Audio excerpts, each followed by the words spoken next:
Hey guys, welcome to Unfiltered Young Believers. My name is Taizya and I'm here with my friends Tony and Natasha. This is our first episode of Unfiltered Young Believers.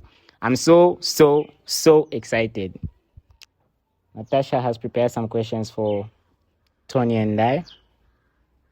So, yeah, let's get into it.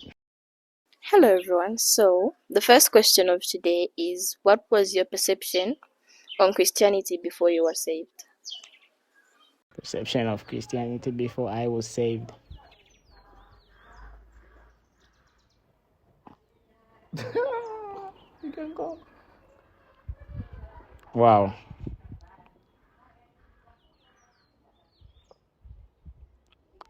I used to think Christianity is just, I thought it's a group full of pretenders. I thought it's people who pretend. I thought it's people who try to. I thought it was a group of wannabe Jesuses. You know what I mean? Yeah, it's broad. I thought my perception was illiterate. It was. What was yours, man? My first perception of Christianity was, when you say Christianity, the first word that would come to mind would be, it's a scam. It's a scam. I never really believed that I would be a Christian one day, but I always thought it was a scam. Why are we going to church? Why are we giving money at church? Because I never really read the Bible to that point. Yeah, I think that was my first perception of Christianity. What was yours, Natasha? My perception on Christianity, it was literally, if you go to church, you're a Christian.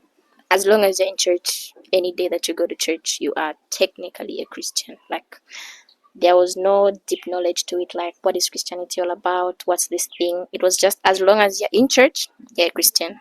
It doesn't matter what you do, where you do it, how you do it. As long as you're in the church, yeah, just there, you're a Christian, really. The second question of today is: where did your faith journey really begin? Like, what did it all start from? What changed? What changed where?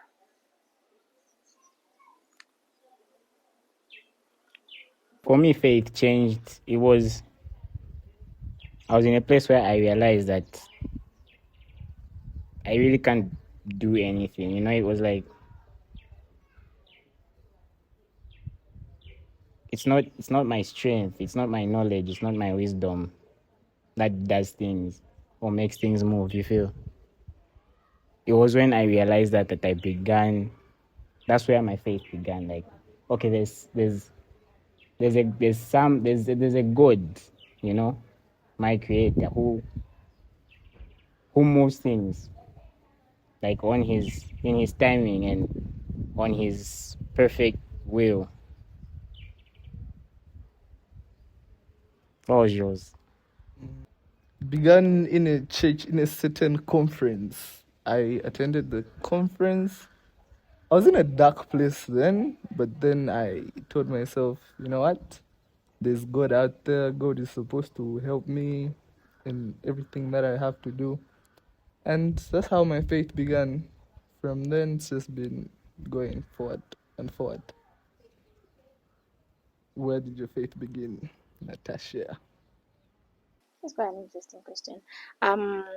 My faith journey began in uni. Like, when I went to uni, I saw different kinds of people, different types of things, and I asked myself to say, is this the Christianity that people really, really, really, really want to talk about? Like, how are you able to sit at a table of good and evil and yet they're like, I said, I have to check myself, and I have to really, really, really know what this is about. Like, what is it? So it began in uni for me when I went to uni. When did God feel the most real for you? When I was in jail. How I a situation where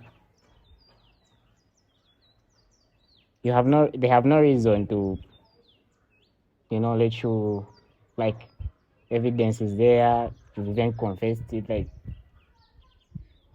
It took, I literally, from how I got out, I literally saw this is the hand of God.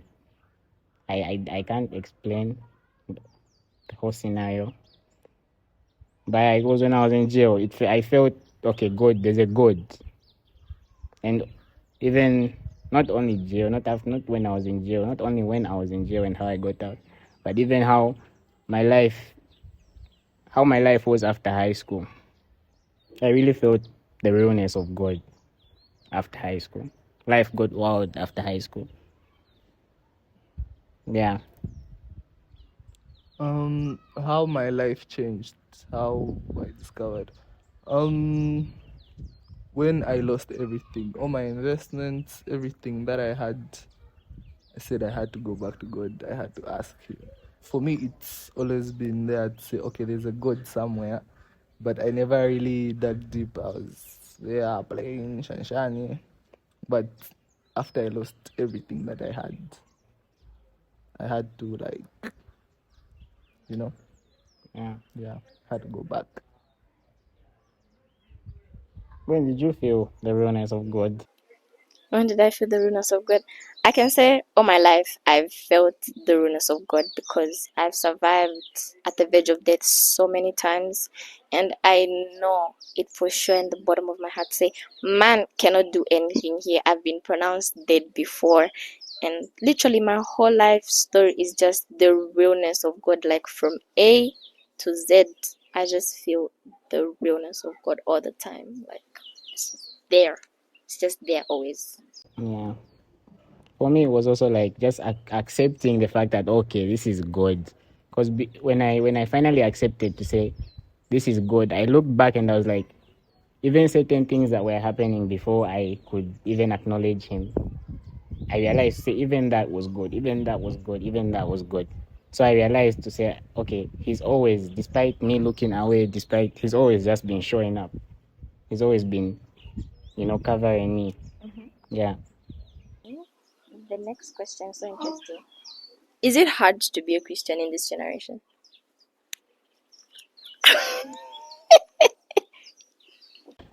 Generation Z, Gen Z. the last of the generations. Hey, it is. How? How is it hard to be a Christian? Because Christianity takes belief. You have to believe. How do I want to put this? It's courage.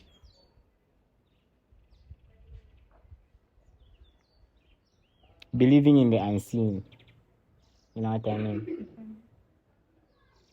We look at, okay, I'll give you a specific example. We look at Muslims and what's that religion they have money, that they have money, that religion, Arabs. Arabs, yeah.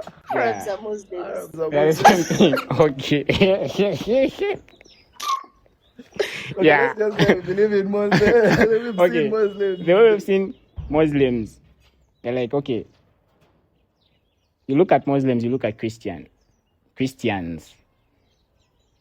For people who, okay, for me who's grown up looking at money as something like that, I'm like, okay, And it's important. this religion has got money. So their God must be, because I've seen money in there, So I'm like, their God must be real. I'm looking at Christians, even how Muslims carry themselves, how some Christians carry themselves. Then for to decide to be Christian, despite seeing what's going on,